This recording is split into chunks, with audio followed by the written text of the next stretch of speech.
سلمان خان کے صبر کا پیمانہ بھی لبریز کر گیا اور بالآخر اشنیر گروور کو کھرا جواب دے دیا اور یہ کہہ دیا کہ مجھے تو تمہارا نام بھی معلوم نہیں تھا۔ واضح ہے کہ گروور نے دعویٰ کیا تھا کہ انہوں نے سلمان خان کو اپنے برانڈ کا ایمبیسڈر بنانے کا فیصلہ کیا تھا۔ یہ بات ہے بگ باس 18 کی، جہاں حالیہ ایپیسوڈ میں دلچسپ صورتحال اس وقت پیدا ہوئی جب بالی ووڈ کے سپر سٹار سلمان خان نے سابق شارک ٹینک انڈیا جج اشنیر گروور کے دعوے پر سخت رد عمل دیا۔ گروور نے دعویٰ کیا تھا کہ انہوں نے سلمان خان کو اپنے برانڈ کا ایمبیسڈر بنانے کا فیصلہ کیا تھا، جس کے جواب میں سلمان خان نے صاف الفاظ میں کہا کہ میں نے تمہارے ساتھ کوئی ایسی بات نہیں کی تھی۔ اشنیر گروور نے ایک یونیورسٹی کی تقریر میں بتایا کہ انہوں نے سلمان خان کو برانڈ ایمبیسڈر بنانے کے لیے ان کی ٹیم سے مذاکرات کیے تھے اور ان کے معاوضے کو $8.9 لاکھ سے کم کر کے $5.3 لاکھ تک لے آئے تھے۔ اس پر سلمان خان نے شو میں ان کے بیان کو مسترد کرتے ہوئے کہا کہ میری ملاقات تمہاری ٹیم سے ہوئی تھی، تم سے نہیں،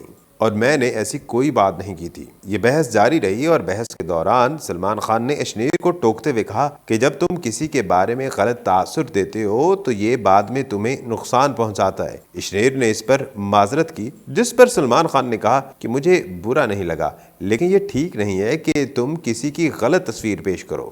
اس واقعے کے بعد سوشل میڈیا پر مداحوں نے خوب تبصرے شروع کیے اور ان کی تصاویر وائرل ہونے لگی۔ ایک صارف نے لکھا کہ لگتا ہے کہ یہ دن اشنیر گروور کے لیے کافی برا ثابت ہوا۔ اس خبر کو ایکسپریس نیوز نے پوسٹ کرتے ہوئے ایک اور طنزیہ انداز میں ایک صارف کا جملہ لکھا اور کہا کہ سلمان خان نے اصلی شار کو حقیقت کا سبق دے دیا۔ یہ پہلا موقع نہیں ہے جب اشنیر گروور اپنی بے باک باتوں کی وجہ سے خبروں میں آئے ہوں۔ گزشتہ برس بھی انہوں نے ایک پوڈ کاسٹ میں سلمان خان سے ملاقات اور تصویر نہ لینے پر ناراضی کا اظہار کیا تھا۔ اس وقت بھی ان کا بیان سوشل میڈیا پر موضوع بحث بنا رہا۔ بگ باس 18 کے اس ایپیسوڈ نے مداحوں کو حیران کر دیا اور سلمان خان کے صاف گو انداز نے ایک بار پھر ان کی شخصیت کا نیا پہلو اجاگر کیا، کیونکہ سلمان خان نے اس میں یہ بھی کہا تھا کہ آپ کی باڈی لینگویج آج میرے سامنے وہ نہیں ہے جو آپ میرے پیٹھ پیچھے استعمال کرتے تھے۔ اس واقعے کے بعد سلمان خان کے فینس بھی سوشل میڈیا پر سامنے آ گئے اور اشنیر گروور کو خوب آڑے ہاتھوں لیا۔ اکثر سوشل میڈیا صارفین اور سلمان خان کے فینس کا کہنا ہے کہ اشنیر گروور پیٹھ پیچھے کچھ اور سامنے کچھ اور تھے، جس سے ان کے ڈبل سٹینڈرڈ کا پتہ چلتا ہے۔